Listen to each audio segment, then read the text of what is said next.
Voilà, il faut bien que je vous en parle un jour. Je vais vous parler donc de quelque chose de grave, de très très grave, qui m'est arrivé l'an dernier, dans la nuit du 28 juin au 29 juin 2012. Alors voilà, j'ai eu un AVC. Voilà, donc l'AVC c'est tout simplement une attaque à la tête. Voilà, c'est très dur. Donc je vais vous dire pourquoi j'ai eu ça. Bon, il y a eu la mort de ma mère qui m'a vraiment traumatisé. Hein, le 5 février 2009.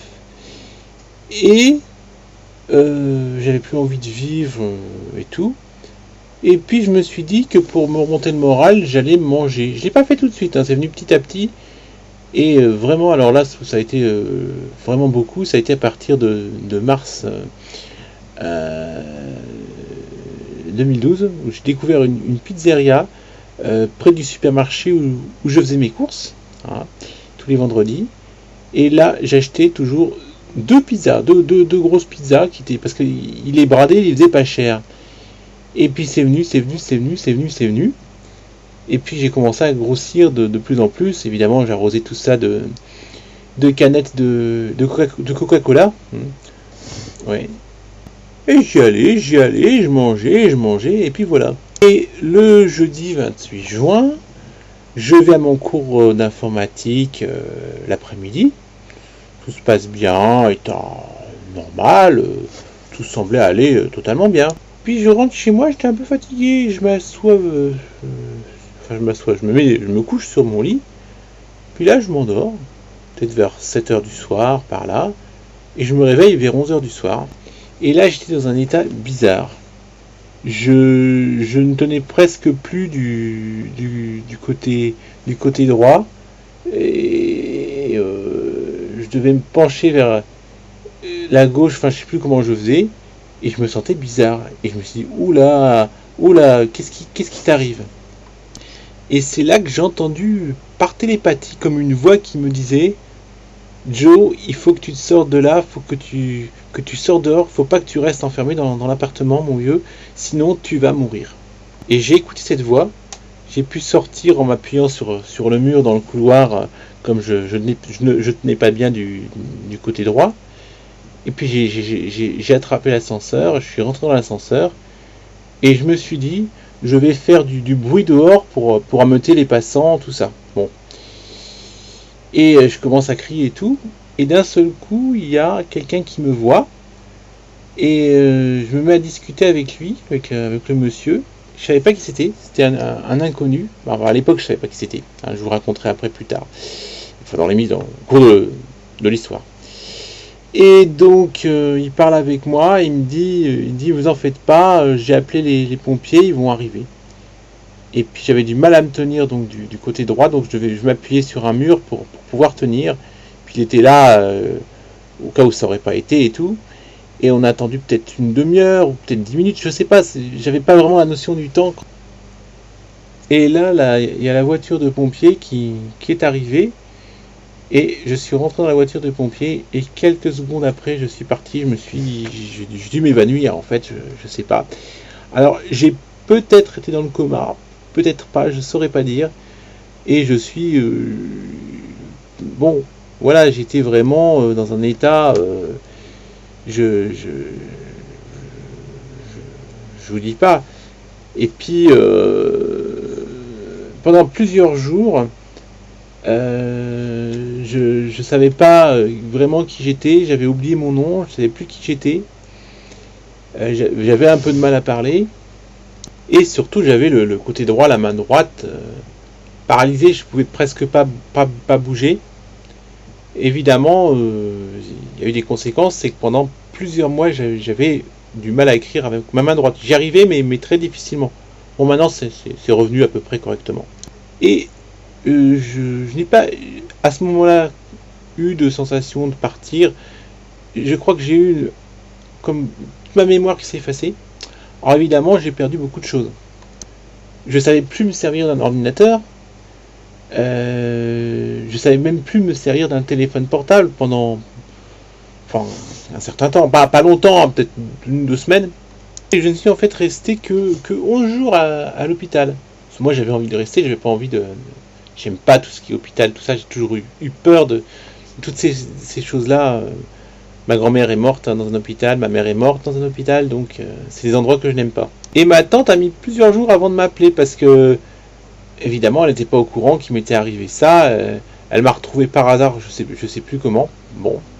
Et au téléphone, je lui disais, mais c'est pas possible que tu sois là, que tu m'appelles, parce que t'es morte, t'existes plus, t'es morte, t'es morte, t'es morte.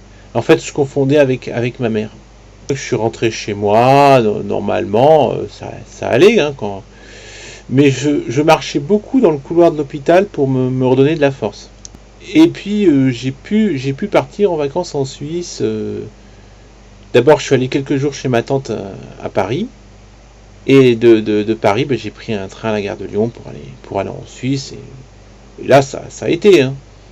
Et là j'ai passé mes 5 semaines de vacances en Suisse. Ça allait normal, bon. Sauf que j'avais très peur de manger. Et j'ai quasiment pas mangé.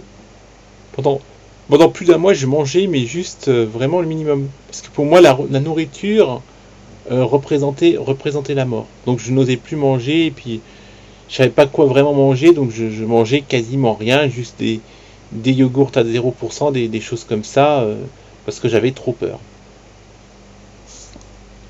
Heureusement que j'avais des cousins sur place qui m'ont aidé pour que j'aille mieux. Là, j'ai noté sur le papier tout ce que j'ai à dire, parce qu'il y en a beaucoup à raconter. Voilà. Alors ça, c'est ma première partie de l'AVC. Il faut savoir qu'ils m'ont pas fait d'électrocardiogramme, parce que j'étais tellement nerveux lors de ma première hospitalisation qu'ils me l'ont pas fait. Grand tort, parce que en fait, j'avais de la tension. Et je m'en suis rendu compte au retour. Donc au retour, je prends un train à Lausanne. J'ai pris déjà je prends un train avant, hein, la pause de Louis Schliemann de Schliemann jusqu'à Lausanne, tout ça, enfin bref. Enfin, à Louis Schliemann, je prends un car pour descendre. Et là, en bas, un endroit qui s'appelle Leuc, il y a un train qui fait Sierre, Sion, Martigny, tous ces endroits-là. Et donc, après à Lausanne, changement de train. Et Lausanne, c'est à peu près à 300 mètres d'altitude. Bon.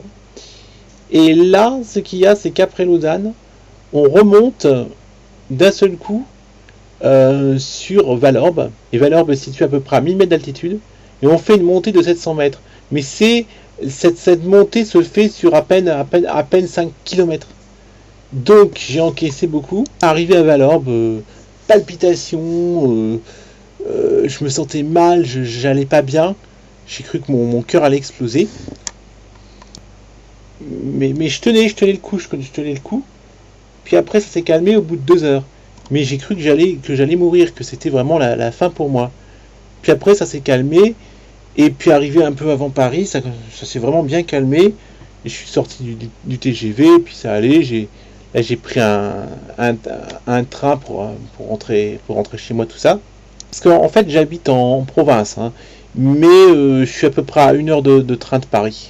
Ce qui fait qu'en moyenne, je viens une fois par mois à Paris pour voir ma tante. Chez moi, parce que bon, je rentre dans le train et puis en moins d'1 heure et demie, je suis dans le métro et tout. Enfin voilà.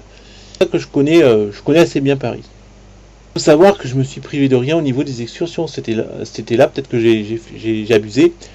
Parce que j'étais à Zermatt, hein, j'ai pris le train, le Gornergrat, hein, qui est un train Zermatt, c'est à 1600 mètres d'altitude. Et le train de Zermatt, qui va donc plus haut, monte à 3100 mètres d'altitude. J'ai eu aucun malaise ce jour-là, tout s'est bien passé.